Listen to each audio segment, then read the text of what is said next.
it. The first day that I was in my Intro to Computer Science lab, our TA asked us to raise our hands. Basically, this is how it went. Raise your hand if you are a Mac user. And I raised my hand, and out of like the 25 people who were in the lab, there were probably only like me and 2 others who had a Mac, and everyone else had a PC. Now, the interesting thing is that most of my professors in computer science and electrical engineering actually had MacBooks. Most of them were not PC users, most of them had Macs. And I always found that really interesting how most of the students choose PC, but most of the professors choose Mac. Now, this video isn't gonna be like a comparison between Mac and PC or which laptop is right for you. I will give my own opinion at the end of this video. If you are interested in me doing a which laptop is the best laptop for CS or software engineering majors, then just comment down below comparison video and give this video a thumbs up. Guys, this is actually like my favorite season. Okay, fall is technically my favorite season because I think it's so beautiful, and my birthday is around Thanksgiving time. Actually, I was born on Thanksgiving. It's another story for another day. But I love summer because you can just get up and do stuff without having to throw on 10 pounds of clothing.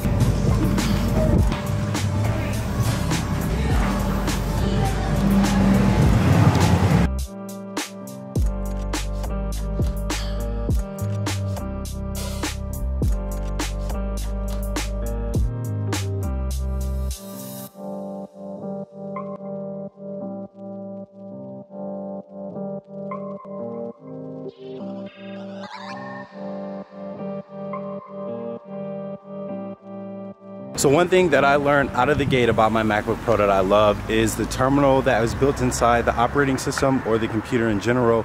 And the reason being is because it was very similar to the Linux machines that we had in our computer science labs. So I was able to quickly adapt to learning terminal commands.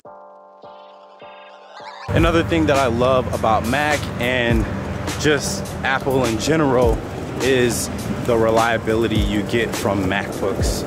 Honestly, they just work.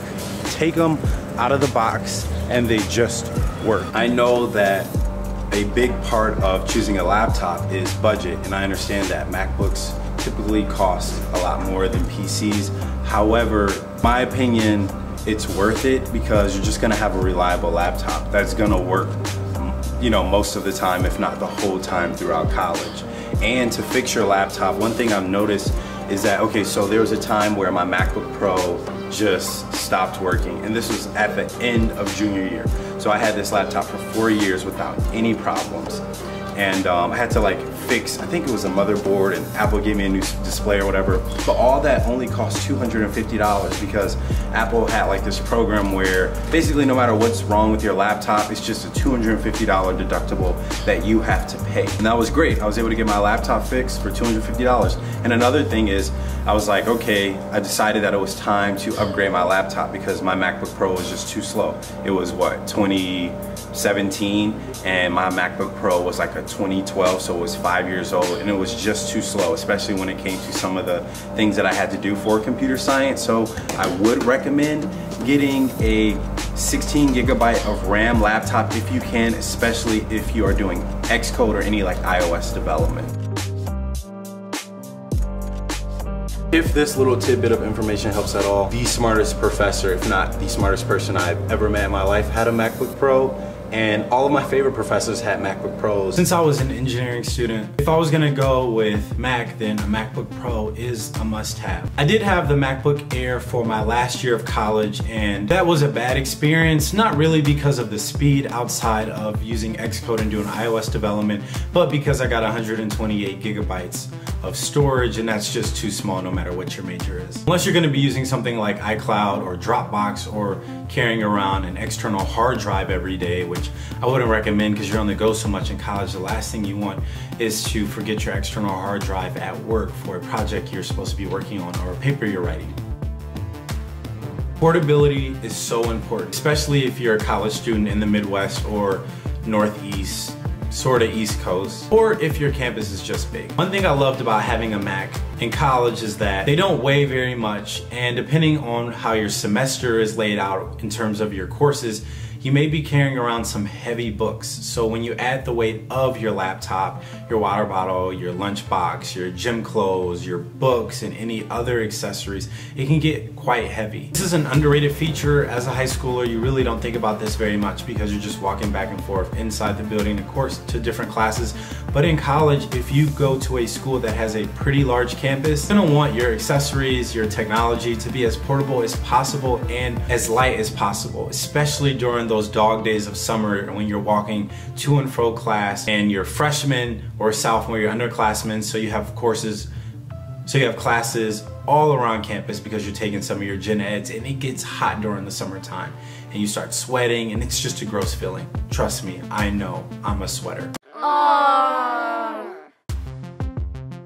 Being in Apple's ecosystem, another very underrated feature. I know some people don't want to be knee deep into the ecosystem because you feel like you can't get out, but there are some benefits to it, especially as a college student. Being in the ecosystem is great, especially if a lot of your friends have Macs and iPhones and iPads. And if you're a non-engineering major, most of your friends are probably going to be Mac users.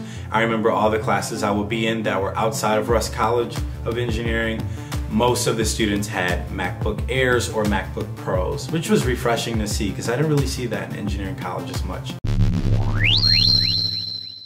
I found so much value in AirDrop. My friends and I would AirDrop each other documents, notes, things that we needed to prepare for an exam or studying for midterms or finals. The AirDrop feature is really nice. Or let's say you're taking pictures of notes that your professor took because your handwriting is horrible like mine, or they wrote something down at the end that you don't feel like is necessary for you to actually have in your notebook because you want to have it at your disposal all the time, and you take a picture. A lot of students take pictures nowadays of notes, of assignment due dates. I know I did that a lot. You can just AirDrop it to your laptop or to your friends. And then there's iMessaging, which is dope because you can text on your laptop and it looks like you're taking notes because your professors are typically not behind you and they're in front of you, so it looks like you're taking notes, but you're really texting your friends in this group chat. That's super funny. Okay, I don't recommend doing that because you want to make sure that you're paying attention to your professor, but there are some benefits to having iMessage on your laptop. Let's say your professor is talking about a topic that you don't really understand. You can just text the group like, hey, I don't understand this. Can someone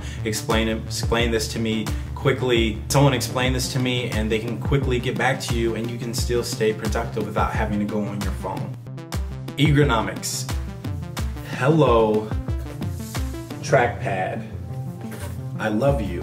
The most underrated feature for laptops. You don't realize how nice it is to have a big, functional, responsive, haptic feedback capable trackpad until you don't have one. This is the very reason why so many people love MacBooks, especially programmers and video editors and designers. If you're an engineering major or a nurse or a business major, it really doesn't matter. All gonna be on our computers a ton, writing papers, projects, programs, you name it. Online classes, just we spend so many hours on our laptops and our computers. So you wanna make sure that your laptop has a good ergonomically friendly, is that the right thing to say? The trackpad can make a huge difference in your effectiveness, and having a large trackpad is just good for your wrist. All in all, the two Macs that I had in college were very convenient. They work right out of the box, whether they're open box, refurbished, used, they just work. If you are considering getting a Mac,